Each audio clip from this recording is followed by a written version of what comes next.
بسم اللہ الرحمن الرحیم حامدا و مصلیہ اما بعد۔ عزیز طلبہ کرام، ہم نے قافیہ کے گزشتہ سبق میں منصوبات کی اقسام، تمیز اور مستثنیٰ کا بیان پڑھا۔ اس سبق میں کانا کی خبر، انا کا اسم، منصوب بلا اللہ لنفی الجنس اور ما ولا کی خبر کا بیان پڑھیں گے انشاءاللہ۔ سب سے پہلے ہم دیکھتے ہیں جی کانا اور اس کے اخوات کی خبر۔ صاحب قافیہ نے فرمایا خبر کانا و اخواتیہ هو المسند بعد دخولیہ مثل کان زید قائما۔ ان کی تعریف کی، کانا اور اس کے اخوات کی خبر ان کے داخل ہونے کے بعد مسند ہوتی ہے۔ جیسے کانا زید قائما، اس میں قائما یہ خبر ہے، کانا کے داخل ہونے کے بعد مسند ہے۔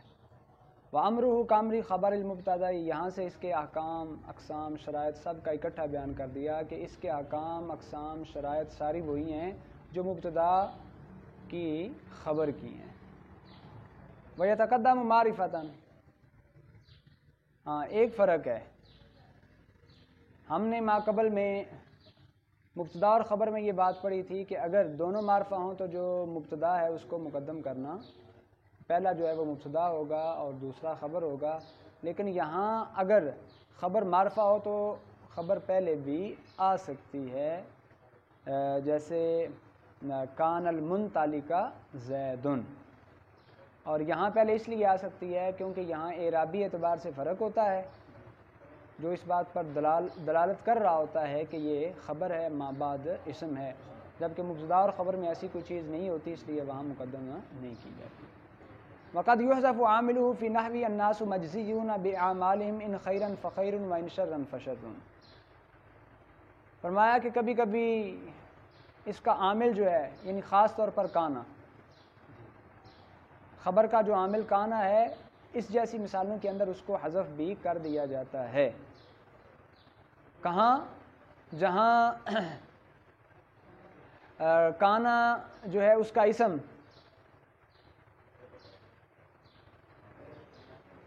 اور کانا دونوں کو حذف کر دیا گیا ہو، مقام ایسا ہو کہ حرف شرط موجود ہے اور حرف شرط کے بعد اس میں منصوب آ رہا ہے۔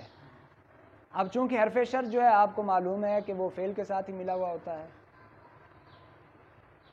اور بعد میں اسم کا منصوب آنا اس بات پر دلالت ہوگا کہ یہاں ایسا ہی فعل محذوف ہے جو افعال ناقصہ میں سے ہے، یعنی کانا وغیرہ ہے، چونکہ یہ جملہ اسمیہ کا تقاضا کرتا ہے۔ ٹھیک ہے جی۔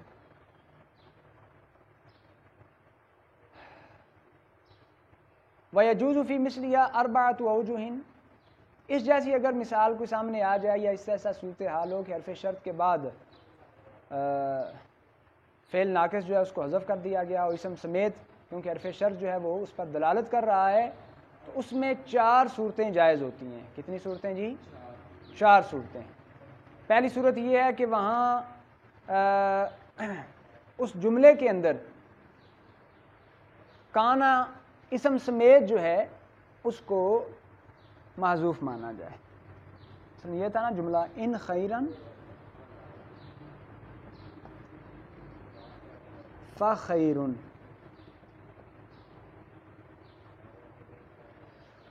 اب یہ شرط پر دلالت کر رہا ہے، یہ جزا، تو 2 جملے ہیں، دونوں جملوں میں کانا اسم سمیت جو ہوگا وہ کیا ہوگا؟ محذوف۔ مثلا یعنی ان کانا اعمالهم خیرا فجزاؤہم خیر۔ ایک صورت یہ ہے، پہلی صورت جو بنے گی کہ دونوں جملوں کے اندر کانا جو ہے اس کو ہم مقدر مانیں، ان کانا اعمالہم خیرا فیکون جزاؤہم خیرا۔ شرط میں بھی کانا اسم سمیت اور جزا میں بھی کانا اسم سمیت اس کو ہم مقدر مانیں گے۔ یہ پہلی صورت ہے۔ ٹوٹل 4 صورتیں ہیں۔ دوسری صورت کیا ہے؟ پہلے جملے کے اندر کانا خبر سمیت مقدر مانیں گے اور دوسرے جملے کے اندر مبتدا کو مقدر مانیں گے۔ مثلا ان کانا فی عملہ، اعمالہم خیر فجزاؤہم خیر. اب اس میں فی اعمالہم کانا، فی اعمالہم کانا اپنی خبر سمیت مقدر ہے اور اس جملے میں مبتدا مقدر ہے. تیسری صورت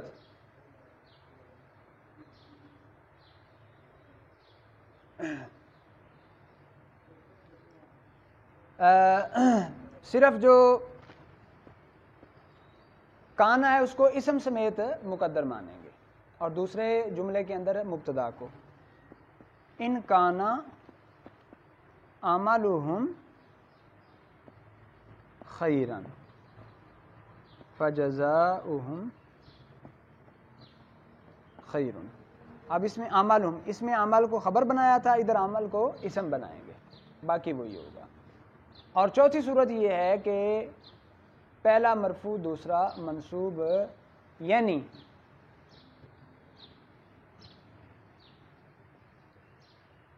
پہلے میں خبر کو ہی مقدر مانیں گے، ان کان فی اعمالہم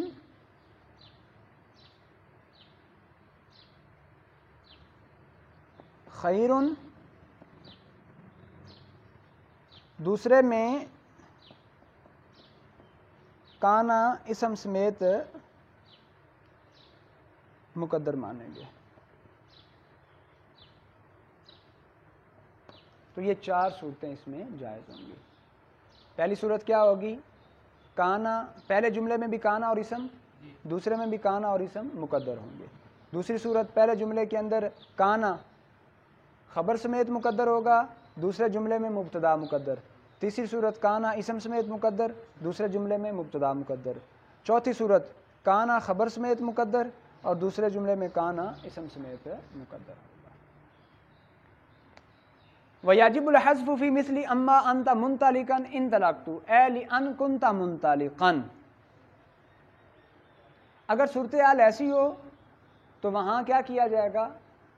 کانا کو حذف کرنا واجب ہوگا. یعنی صورتحال ایسی تھی کہ لام کے بعد ان تھا اور اس کے بعد کانا اپنے اسم پر داخل تھا، تو وہاں کیا کیا جائے گا؟ لام کو قیاساً حذف کیا جائے گا اور کانا کو اختصار کے لیے حذف کیا جائے گا اور کانا کے عوض میں ما لے کے آئیں گے تو ضمیر جو متصل تھی اس کو منفصل بنا دیں گے. اس طرح بن جائے گا اما انتا.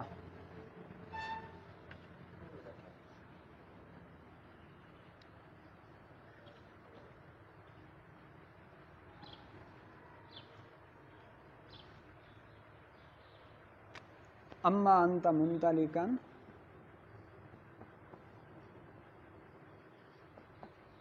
ان طلقت.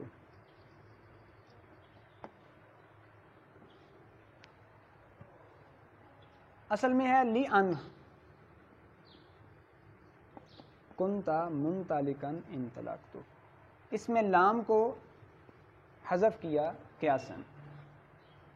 یہ جو کانا تھا اس کو اختصاراً. پیچھے کیا بچا؟ ان انتا. اب ضمیر متصل تو رہی نہیں، عامل ختم ہو گیا، منفصل ہو گئی، تو کانا کے عوض میں ما لے کے آئے، اس کو آپس میں ملا دیا، بن گیا اما انتا منطلقا ان طلقت. لیں جی، یہاں تک ہمارا منصوبات کی 9ویں قسم کانا کی خبر کا بیان مکمل ہوا. اس کے ساتھ ہم 10ویں قسم انا اور اس کے اخوات کے اسم کا بیان پڑھتے ہیں. مصنف نے فرمایا اسم انا واخواتها والمسند الیہ بعد دخولها مثل انا زیدا قائم. انا اور اس کے اخوات کا اسم ان کے داخل ہونے کے بعد مسند الیہ ہوگا جیسے انا زیدا قائم. اس پر مصنف نے کوئی لمبی چوڑی تفصیل بیان نہیں کی کیونکہ ماقبل میں بھی ان کا ذکر ہو گیا، وہیں تفصیل آ گئی تھی کچھ. اس کے بعد آتی ہے جی اگلی 11ویں قسم.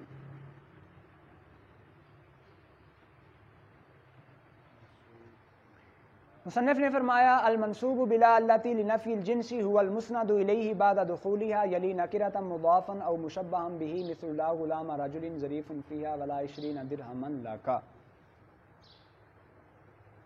یہاں منصوب کہا اسم نہیں کہا، اس کی وجہ یہ ہے کہ لا نفی جنس کا اسم علی الاطلاق منصوبات میں سے نہیں، بلکہ چونکہ وہ بعض اوقات مبنی بھی ہوتا ہے اس لیے منصوب کہا ہے، مطلقاً اسم نہیں کہا۔ وہ مرابات میں بھی شامل ہے، مبنیات میں بھی شامل ہے۔ تو فرمایا کہ وہ اسم جو لا نفی جنس کے ساتھ منصوب ہو وہ اس کے داخل ہونے کے بعد مسند الیہ ہوگا، حال یہ ہے کہ وہ لا کے ساتھ ملا ہوا ہوگا جبکہ نکرہ مضاف یا مشابہ مضاف ہوگا۔ مضاف کی مثال دی لا غلام رجل ظریف فیہا، اب اس میں غلام لا کے ساتھ ملا ہوا ہے، نکرہ ہے، مضاف ہے۔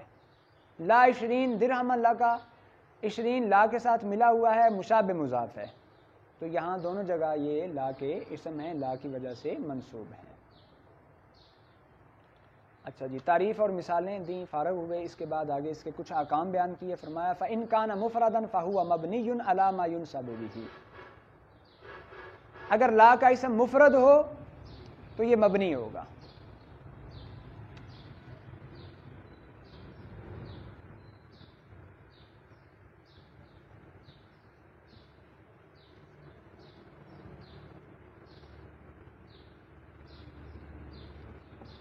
مفرد ہو تو کیا ہوگا؟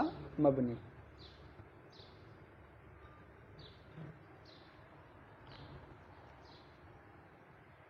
مبنی کس پر ہوگا؟ علی ما ینصب بہ،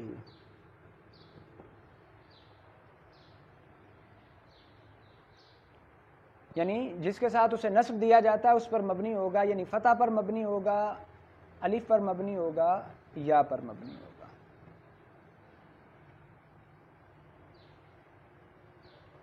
وَإِن كَانَ مَعْرِفَةً، اگر معرفہ ہو، او مفصولا بینہ وبین لا، یا لا اور اس کے درمیان فاصلہ ہو، واجب الرفع والتقریر، تو پھر رفع اور لا کا تکرار واجب ہوگا۔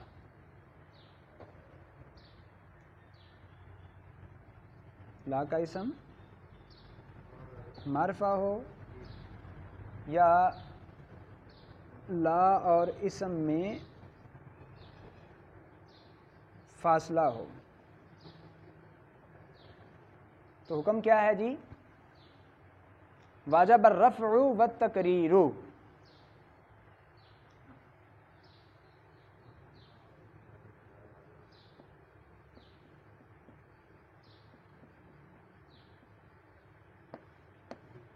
رفع اور تکرار واجب ہوگا۔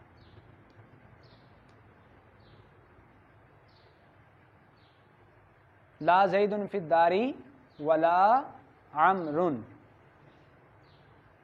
یہ ہے معرفہ کی مثال۔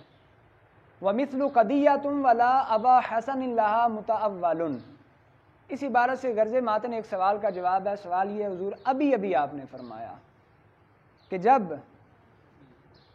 اسم معرفہ ہو تو پھر رفع بھی واجب، لا کا تکرار بھی واجب۔ ہم آپ کو مثال دیتے ہیں، معرفہ ہے نہ تکرار ہے نہ رفع ہے، جیسے یہ مثال ہے قضیۃ ولا ابا حسن لہا، اب ابو حسن یہ معرفہ ہے، کنیت ہے سیدنا علی مرتضیٰ شیر خدا رضی اللہ تعالیٰ، معرفہ ہے، لیکن دیکھیں منصوب ہے، مرفوع نہیں ہے، تکرار بھی نہیں ہے، تو اس کا جواب دیا متأول، یہ متأول ہے، اس میں تعویل کی جائے گی نکرہ کے ساتھ، کہ اصل میں یہ نکرہ کی تعویل میں ہے، اور اصل عبارت کچھ یوں ہوگی ھذہ قضیۃ ولا مثل ابی حسن لہا، کہ ابو حسن سے پہلے مثل جو ہے اس کو مضاف مقدر مانا جائے گا، اور اس طرح یہ تعویل میں ہوگا مضاف کی میں، تو یہ معرفہ والی صورت سے نکل جائے گا۔ اچھا جی، اس کے بعد آگے فرمایا جی وفی مثل لا حول ولا قوۃ الا باللہ خمسۃ اوجہ، اس جیسی مثال جہاں لا کا تکرار ہو اور ساتھ اسم کا تکرار ہو، وہاں 5 صورتیں جائز ہیں۔ کتنی صورتیں؟ 5 صورتیں جائز ہیں۔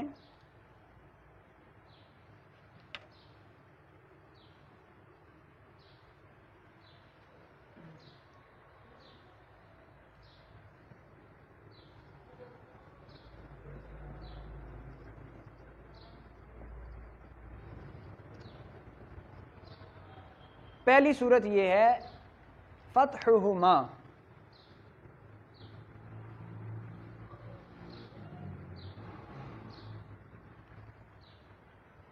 کیا کیا جائے گا؟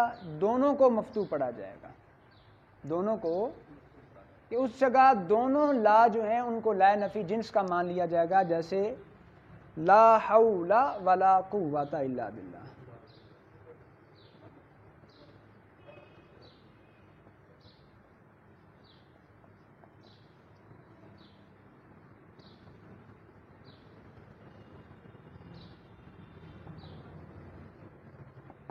لا کیا ہوں گے دونوں جگہ؟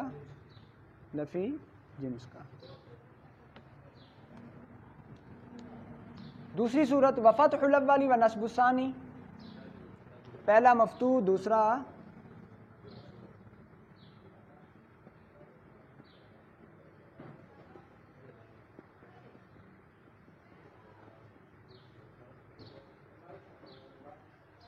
لا حول ولا قوت الا باللہ۔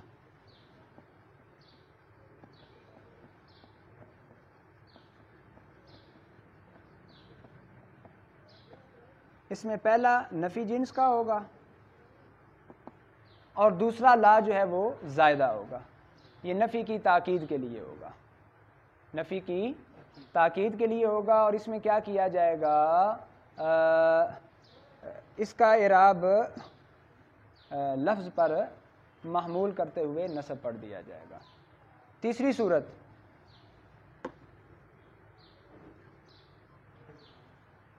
فتح الاول و رفع الثانی،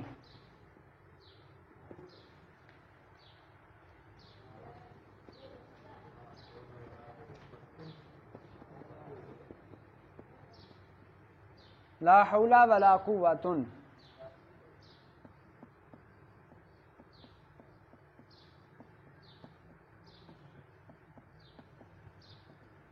اس میں پہلا لا نفی جنس کا ہوگا اور دوسرا لا جو ہے وہ زائدہ ہوگا، نفی کی تاکید کے لیے ہوگا، اور رفع کا اعراب جو ہے وہ محلی ہوگا۔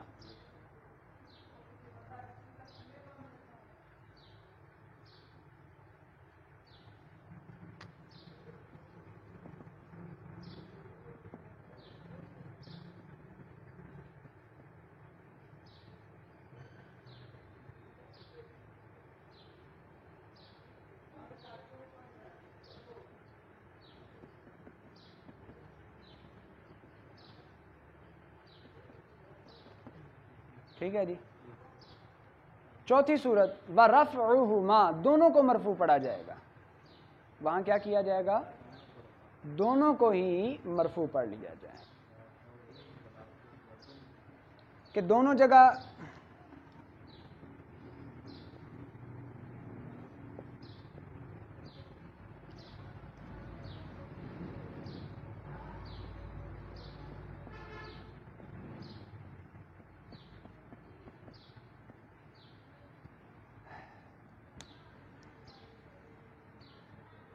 لا جو ہے اس کو ہم یہ لا نفی جنس کا نہیں مانیں گے، اور ابتدا کی وجہ سے دونوں کو ہم مرفوع مان لیں گے۔ اور پانچویں صورت وَرَفْعُ الْأَوَّلِ عَلَىٰ ضَعْفٍ وَفَتْحُ الثَّانِي، پہلا مرفوع اور دوسرا مفتوح۔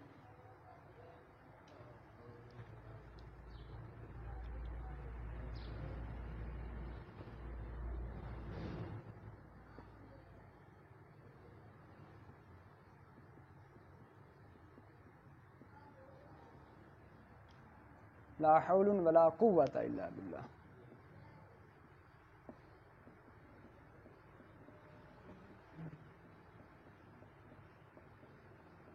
لیکن یہ ضعیف ہوگا اس میں پہلے کو،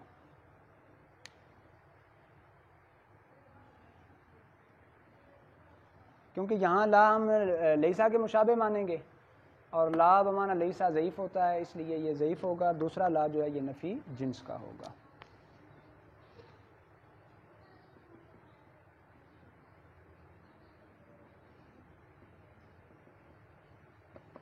تو یہ 5 صورتیں بنیں گی جہاں لا کا اسم کے ساتھ تکرار بھی ہو. وَإِذَا دَخَلَتِ الْحَمْزَةُ لَمْ يَتَغَيَّرِ الْعَمَلُ وَمَعْنَهَا الْاِسْتِفْهَامُ وَالْعَرْضُ وَالتَّمَنِّي. جب لا نفی جنس پر حمزہ داخل ہو تو اس کا عمل متغیر نہیں ہوتا، یعنی یہ جس طرح پہلے عامل تھا ویسے ہی عامل رہے گا، اور اس حمزہ استفہام کا معنی جو ہے یا تو وہ استفہام پر دلالت کرنے کے لیے آئے گا، یا عرض کے لیے آئے گا، یا تمنی کے لیے آئے گا.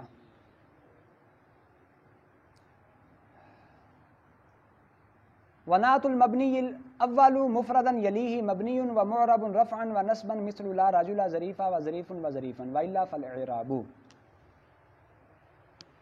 اچھا، مبنی، یہ جو ہم نے صورت شروع میں بیان کی تھی کہ اگر منادا مفرد ہو تو وہ کیا ہوگا؟ مبنی ہوگا. منادا نہیں، سوری، لا کا اسم، لا نفی جنس کا اسم اگر کیا ہو؟ مفرد ہو تو وہ کیا ہوگا؟ نصب پر مبنی ہوگا. تو اس مبنی کی صفت، اس مبنی کی جو پہلی صفت ہے وہ مفرد ہے اور بالکل اس کے ساتھ ملی ہوئی ہے. صفت مفرد ہے، اس کے ساتھ ملی ہوئی ہے، تو اس صفت کے اندر کیا اعراب جاری ہوگا؟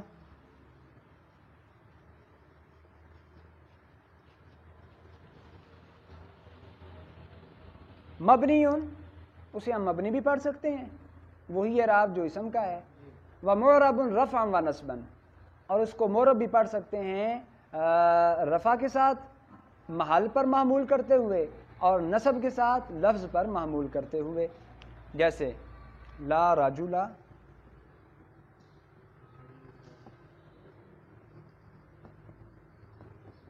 اس کو ہم ظریفہ مبنی بھی پڑھ سکتے ہیں. دیکھیں یہاں یہ ظریف راجل کی صفت بن رہی ہے، صفت مفرد ہے، راجل کے ساتھ ملی ہوئی ہے، ساری شرائط پائی گئیں، تو اس کو ہم مبنی بھی پڑھ سکتے ہیں، مبنی برفت. اور معرب بھی، معرب میں کیا اعراب پڑھیں گے؟ رفع ظریفن، کہ ہم اس کو لفظ پر محمول نہیں کریں گے، محل پر. تو محل جو ہے وہ ابتدا ہے، اس وجہ سے اس کو ہم مرفوع پڑھ دیں گے. اور منصوب بھی پڑھ سکتے ہیں ظریفن، کہ ہم اس کا حمل جو ہے وہ لفظ پر کر دیں اور اعراب مطبوع کا مبنی ہے، اس کو ہم معرب پڑھ کے منصوب پڑھ دیں. وَإِلَّا فَالْإِعْرَابُ، اگر مبنی کی پہلی نعت ان شرائط کے ساتھ متصف نہ ہو کہ وہ مفرد بھی نہیں، ساتھ ملی ہوئی بھی نہیں، تو پھر اسے معرب ہی پڑھا جائے گا، مبنی نہیں پڑھا جائے گا. اچھا جی. والعطف علی اللفظ وعلی المحل جائز فی مثل لا ابا و ابنا و ابن. پہلے صفت کے اعتبار سے بیان کیا، اب عطف کے اعتبار سے. اگر لا کے اسم پر ایک دوسرے اسم کا عطف ہو رہا ہے تو اس معطوف کو ہم لفظی اعراب بھی دے سکتے ہیں، محلی بھی، دونوں جائز ہیں. جیسے لا ابا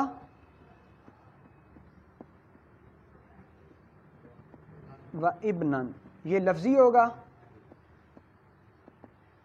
اور لا ابا و ابنن یہ محلی ہوگا، ابتدا پر معمول کرتے ہوئے اس کو مرفوع پڑھا جائے گا.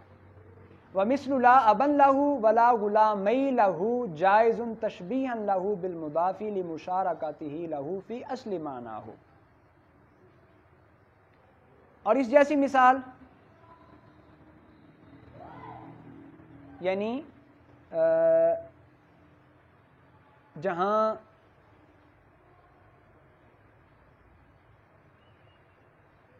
الف کے ساتھ کسی اسم کو ذکر کیا گیا ہو لا کے اسم کے طور پر، اور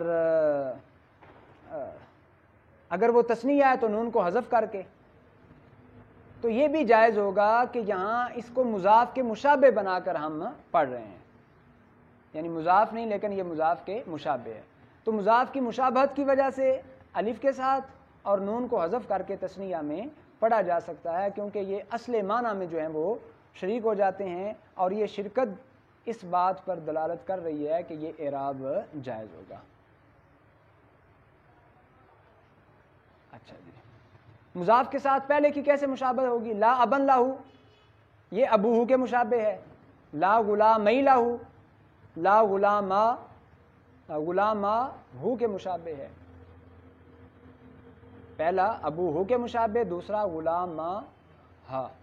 غلاما ہو تثنیہ ضمیر کی طرف مضاف ہے. تو مضاف کے ساتھ مشابہت کی وجہ سے ہم ان کو اس طرح بھی پڑھ سکتے ہیں، لا ابن لہو اور لا غلامی لہو، کہ جب ضمیر کے ساتھ لام بھی ہو، یعنی ضمیر مجرور متصل ہو.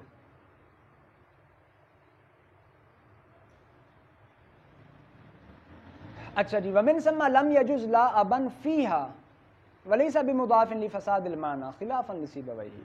کہتے ہیں یہی وجہ ہے. کون سی وجہ؟ کہ لا ابن لہو، لا غلامی لہو، ان کو تو مضاف کے مشابہ بنا کر پڑھنا جائز ہے، لیکن لا ابن فیہا یہ ترکیب جائز نہیں ہوگی. یہ ترکیب جائز نہیں ہوگی کیونکہ یہ اصل معنی میں مضاف کے ساتھ شریک نہیں ہے. اس کو ہم مضاف بھی نہیں بنا سکتے کیونکہ اس سے معنی بگڑ جاتا ہے، برخلاف امام سیبویہ کے. ان کے نزدیک مضاف اس کو بنا سکتے ہیں. اچھا جی، معنی کیسے بگڑے گا؟ دیکھیں، لا ابن لہو کا مطلب ہے لا اباہو، اس کا باپ نہیں ہے. لا غلامی لہو کا مطلب یہ ہے کہ اس کے دو غلام نہیں ہیں. اب لا ابا فیہا کا کیا مطلب ہوگا؟ لا ابن فیہا، اس سے تو معنی بالکل ہی بگڑ جائے گا.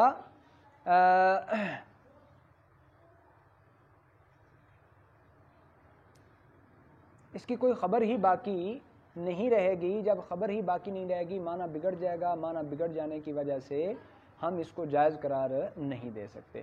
وَيُحْذَفُ كَثِيرًا فِي مِثْلِ لَا عَلَيْكَ لَا بَأْسَ عَلَيْكَ. اچھا، یہاں سے ایک مثال بیان کی اس حوالے سے کہ جہاں لا کے اسم کو حذف کیا جاتا ہے اور حذف کرنا کثیر ہے، جیسے لا علی کا، یعنی اصل میں ہے لا باس علی کا. منصوبات کی ہماری 11ویں قسم منصوب بلا کا بھی بیان مکمل ہوا. اب 12ویں قسم، آخری قسم کا بیان پڑھتے ہیں. وہ ہے خبر ما ولا المشبہتین بلیسا هو المسند بعد دخولہما وہی لغۃ حجازیۃ. ما ولا مشبہتان بلیسا، ان دونوں کے داخل ہونے کے بعد ان کی خبر مسند ہوتی ہے. یہ لیسا کے مشابہ کیوں ہیں جی؟ بھئی جو لیسا عمل کرتا ہے یہ دونوں بھی وہی عمل کرتے ہیں. نفی کے اعتبار سے بھی اس کے مشابہ ہیں اور عمل کے اعتبار سے بھی مشابہ ہیں، تو اس لیے ان کو لیسا کے مشابہ قرار دے دیا جاتا ہے کہ وہ بھی مبتدا اور خبر پر داخل ہوتا ہے لیسا، اور یہ بھی مبتدا اور خبر پر. وہ مبتدا کو نصب اور رفع اور خبر کو نصب، اور یہ بھی مبتدا کو رفع اور خبر کو نصب دیتے ہیں. جی، اور یہ حجازی لغت ہے، یعنی اس میں تمام قبائل عرب کا اتفاق نہیں، بلکہ اہل حجاز جو ہیں وہ یہ کہتے ہیں کہ ما اور لا لیسا کے مشابہ ہو کر عمل کرتے ہیں. بنو تمیم والے ان کو عامل نہیں مانتے. وَإِذَا زِيدَتْ إِن مَعَ مَا أَوْ انْتَقَدَ النَّفْيُ بِإِلَّا أَوْ تَقَدَّمَ الْخَبَرُ بَطَلَ الْعَمَلُ. یہ 3 صورتیں بیان کی جہاں ان کا عمل باطل ہو جاتا ہے. اگر ما کے ساتھ ان آ جائے، جیسے ما ان زید قائم، یا نفی اللہ کے ساتھ ختم ہو جائے، جیسے ما زید الا قائم، یا خبر اسم سے پہلے آ جائے، جیسے ما قائم الا زید، تو اس صورت میں ان ما اور لا کا عمل باطل ہو جاتا ہے. وَإِذَا عُطِفَ عَلَيْهِ بِمُوجَبٍ فَالرَّفْعُ. اور جب ما اور لا کی خبر پر کسی ایسی چیز کا عطف کیا جائے جو موجب ہو، یعنی اس میں نفی نہیں، استفہام وغیرہ نہ ہو، تو پھر اس میں بھی کیا ہو جائے گا؟ رفع آئے گا. جیسے اس کی مثال ہے ما زید قائما بل قائد. اب اس میں قائد جو ہے اس کو موجب بنا دیا گیا ہے، تو کیا ہوگا؟ یعنی ما کی بل نے آ کر نفی کر دی، کلام غیر موجب سے موجب ہو گیا، تو اس کے ما بعد کو مرفوع پڑھا جائے گا، منصوب نہیں پڑھا جائے گا. الحمدللہ یہاں تک ہماری منصوبات کی بات مکمل ہوئی. انشاءاللہ العزیز ہمارا اگلا سبق جو ہے وہ مجرورات کے حوالے سے ہوگا. اللہ رب